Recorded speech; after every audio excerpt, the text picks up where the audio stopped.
Robert Altman said, "It's all one film to me, just different chapters." And whilst we might all be the heroes of our own stories, there's only one director who can truly describe himself as an author of lives. Every part has power. Every sentence has symbolism. Every scene is a story. I'm Martina Minnow, and I'm delighted to be joined today by Trevor O'Flynn, director of Kindergarten Robocop. Welcome, Trevor. Oh, thank you very much for having me. What an absolute delight it is. Kindergarten Robocop, what a stomper that was. That's right. I thought that the popular Schwarzenegger movie, Kindergarten Cop, was a little bit restrained, and I wanted to up the ante a little bit. So I put together something a little bit more spicy, you might say. And up the ante you have done. Now, I have obviously watched it, but our dear listeners may not have had the chance yet. Can you tell us a little bit about what Kindergarten Robocop is really all about? Well, there's a problem school, and the children are misbehaving, and the governor is at a loss with what to do, and so what they do is they bring in Robocop. And we were managed to get the rights from Orion to get the actual character of Robocop in our film. So Robocop comes thunking into the hallway of the school, and he's got his automatic weapon, and he teaches the kids a lesson or two in discipline and good behavior and good social mores. And they shape up by the end of the film, and I think it's got an important moral message and some social value as well. Absolutely, and I learned a lesson or two as well. I certainly wouldn't mess with a kindergarten Robocop. There was a fantastic opening sequence in the classroom, which was just both hilarious and humbling, I found. That's right. Peter Weller, who obviously played Robocop, he come back for this. So he's playing Robocop, and one of the children, actually, there's a series of children, and that they're pestering him with complicated and embarrassing questions, and so he then has to explain in his sort of Robocop way. He has to respond in his Robocop way. So that was an exciting scene. What a delight it must have been to film, and it was an absolute delight to watch. Let's cut to.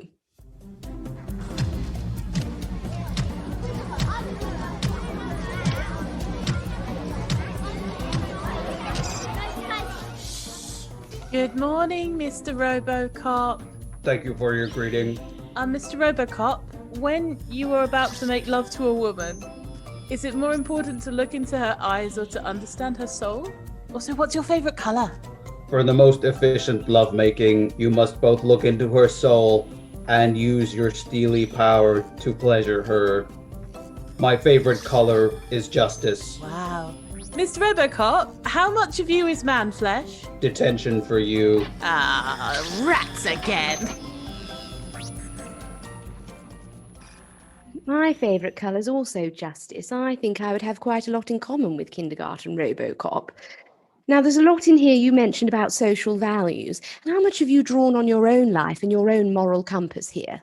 Oh, enormously. I grew up in a town where people were there wasn't much social cohesion. There was an enormous amount of disparity between rich and poor, and the communities were not getting along together well. So there was a lot of crime and violence, and actually there were a lot of absent father figures. And I think that Robocop in this film provides that father figure to these children, and he provides the firm hand that they so deeply need. Mr. O'Flynn, obviously you've alluded to it here, that you didn't have the happiest of childhoods.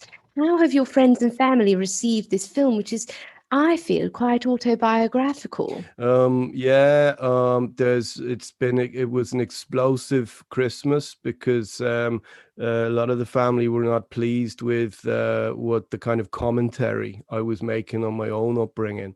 So I got a clip round the ear from my dad, And my mum, she put glass in my Christmas turkey, which is what she used to do. But that's how we relate, back home, and that's how we sort of show love. It's a firm love, if you like, and it's that firmness of love that I think Robocop brings to the children in the movie. Absolutely. And there's nothing firmer when it comes to love than putting glass in a turkey. Very extreme, but obviously very effective. We did actually have an interview with your grandfather, Mr. O'Flynn Sr., and we asked him what he thought of the film. Would you like to hear? Would love to, yeah. Okay, well, here we go. This is Mr. O'Flynn Sr. Have you never seen such an approach turkey of a film? I mean, come on, what's that about? And there's no stopping that lad from making of all sorts of rubbish. He's got to get a proper job someday. I mean, that's what's excellence. He's never spent no time drinking like a proper man. He's off doing his fancy films, and I would say that a robot should not be in charge of children. It's obvious to anyone for half a brain. But he makes his money, and he bought me this fine flat cap, which I walk around in. So fair play to him, fair play. How wonderful to buy one's grandfather a flat cap. What a moment that must have been. Now, what's your response to that response to your film? Well, again, that's the kind of tough love that I'd expect from Gramps. I mean, when he was young, he would boast that he was my alarm clock, and he'd wake me up in the morning by thumping me on the head. So it's really just an extension of that. He's showing his love again, but if he's not entirely thrilled with it, then I think it's because it tells some uncomfortable truths, about the way that he is. He probably sees himself in Robocop a little bit there. And don't we all see ourselves in Robocop? But every time I watch it, I see a new element of myself in it. He's quite well polished, so we do see a lot of ourselves in Robocop. Very reflective, isn't it? Deeply, yeah, deeply. There was a lovely moment, actually, between Robocop and one of the children, Susie, where he offered some valuable life advice that I still live my life by today, Mr. O'Flynn. And I'm already very wise. It's very rare that someone can influence me in this way, but Robocop has. Mr. Robocop? Yes. All of my friends, they asked me to play hide and seek with them, and then they just left. And I was there counting and counting until it got dark. It was so frightening. Please, Mr. Robocop, what do I do? It sounds like you misunderstood the rules of the game. You're only meant to do a certain amount of counting. They probably got bored. If you don't pay attention to the rules, you will be left behind as a weak member of the pack. Oh, I see. So extensive compliance is more important than somebody's feelings? Absolutely. Thanks, Mr. Robocop. Well, I'm off to go and draft some more legislation. Thank you. Extensive compliance is more important than one's feelings. I've often seen that in my own romantic relationships, but I just can't find anybody compliant enough. Would you believe it? What a surprise. I know.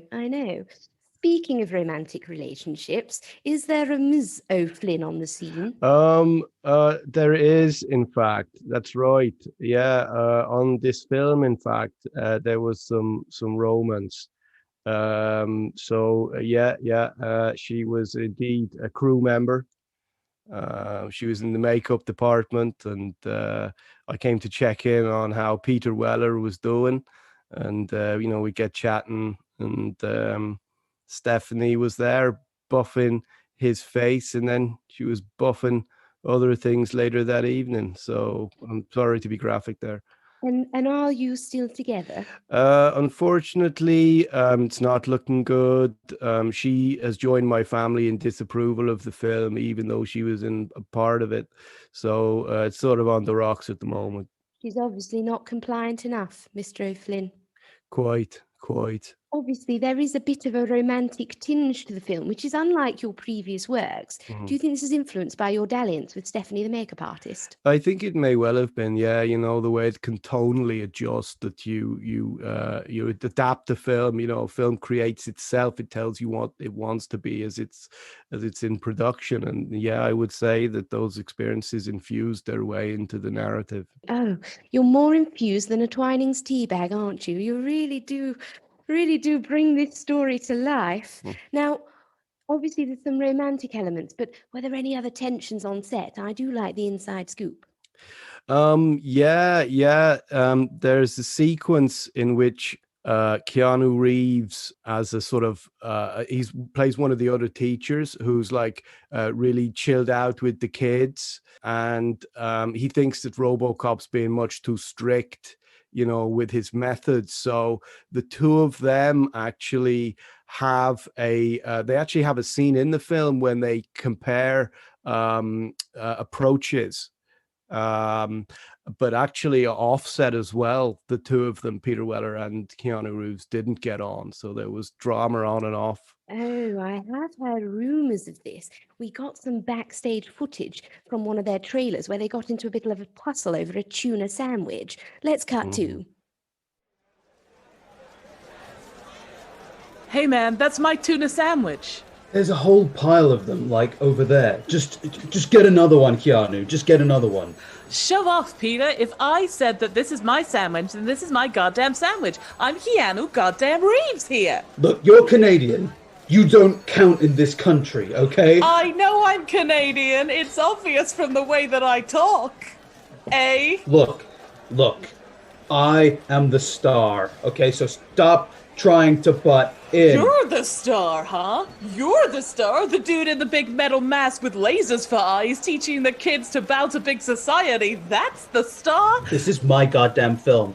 It's kindergarten Robocop, not point breaking in the kids, okay, Keanu? So just shut up. Even if you were the tiniest little speck of a bug on my Keanu Reeves shoe, which is, by the way, a shoe line that I'm releasing next year, then I would still say that you deserved tuna sandwiches, but not mine, because this one's my goddamn sandwich, Wellers. And I'll prove it right now.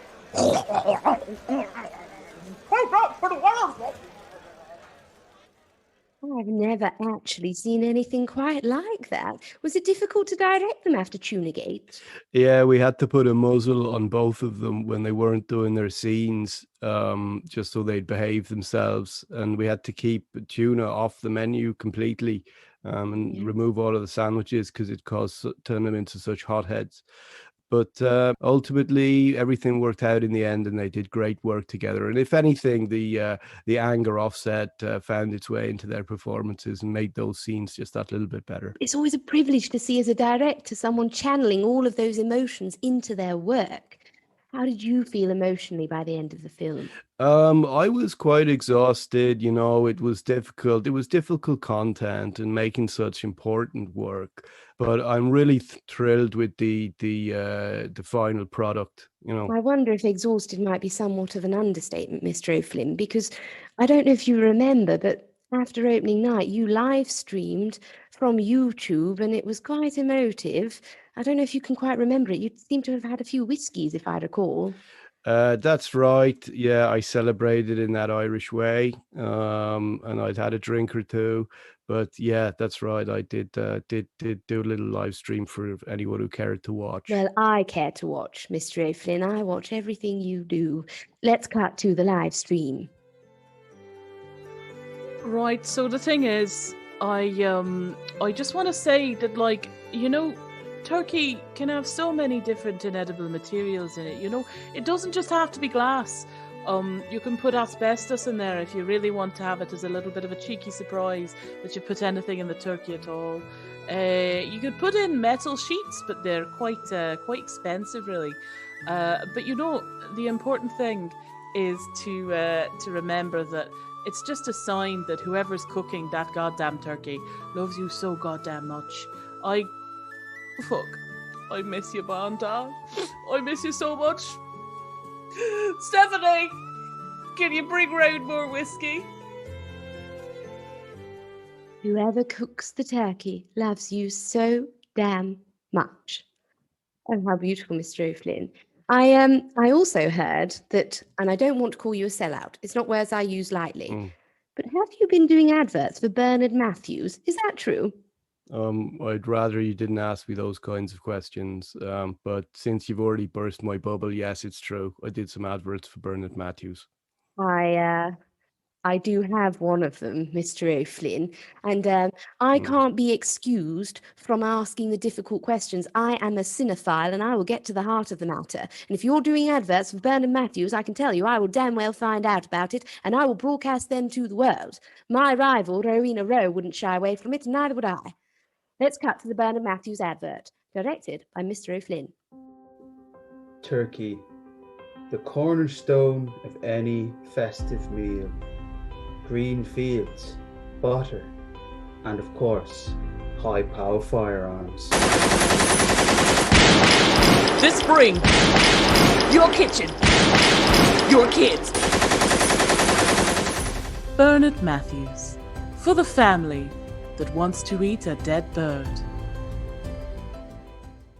It's got your trademark style all over it, Mr. Flynn. Emotion and machine guns. I could tell it was yours straight away. I wasn't too proud about doing commercial work like that. I prefer high art like Kindergarten Robocop. But anyway, what the hell? I'm proud of the trailer. I thought I did a pretty good job on it. Yes, and those flat caps for Gramps won't pay for themselves, you know. Don't be afraid of making an honest living. Oh, true that. Now, I have heard rumour that you've got another film coming out. Is that correct? That's right. I wanted to continue this trend of taking popular Hollywood products but bringing that social realism to them. So yeah, I am working on something else. Can you tell us what it's called? It's called Lord of the Rungs, and it talks about the rungs of the social ladder and how difficult it is to climb. Oh, absolutely. It's a slippery slope, isn't it? Oh, can be, and you'll find out in the movie. We do have a trailer of it. Do I have your permission to play it now? Would be a world premiere. You have my blessing. What a joy. Listeners, this is Lord of the Rungs, directed by Mr. O'Flynn. Here we go. Now then, don't forget, little hobbit. A bourgeois man is never early or late. He's the one that sets the timetable and holds others arbitrarily to his rules. But Gandalf, why do we have to go and do this horrible task through the world which we're terribly equipped for, when it would seem like you're the one who would be perfect for it, given your magical powers, your knowledge of eagles, when we're just small people without any shoes? It's because you're expendable, my boy. You're members of the rural working class. What do you have to live for but cider and waistcoats? Of course, I could fly this large bracelet into the big bubbling tar pit and get rid of it once and for all, but I'm busy resurrecting. But will there at least be some reward for us for doing all this? No, just like many others of your working class, victimized by the capitalist society, you'll end this journey and you'll just want to die. You'll end this journey and you'll just want to die. People have said that to me on dates before, Mr. O'Flynn. But what a profound closing statement that is. And that brings us to the end of our interview. Do you have any final words of wisdom for our listeners? Keep climbing that ladder. Keep climbing that ladder. I certainly will. Thank you.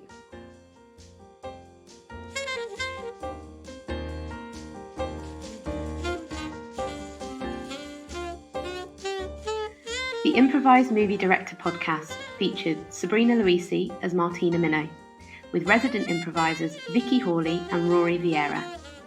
With special thanks to this week's guest, Andrew Gentilli. IMDp is produced and edited by Steve Tanner. Theme music by Matt Brown and Johnny Griffiths. Additional music by Stan Babbage. Follow us on @ImprovMoviePod for updates on future episodes and live shows. Improvised Movie Director Podcast is a 4 Foot 1 Films production.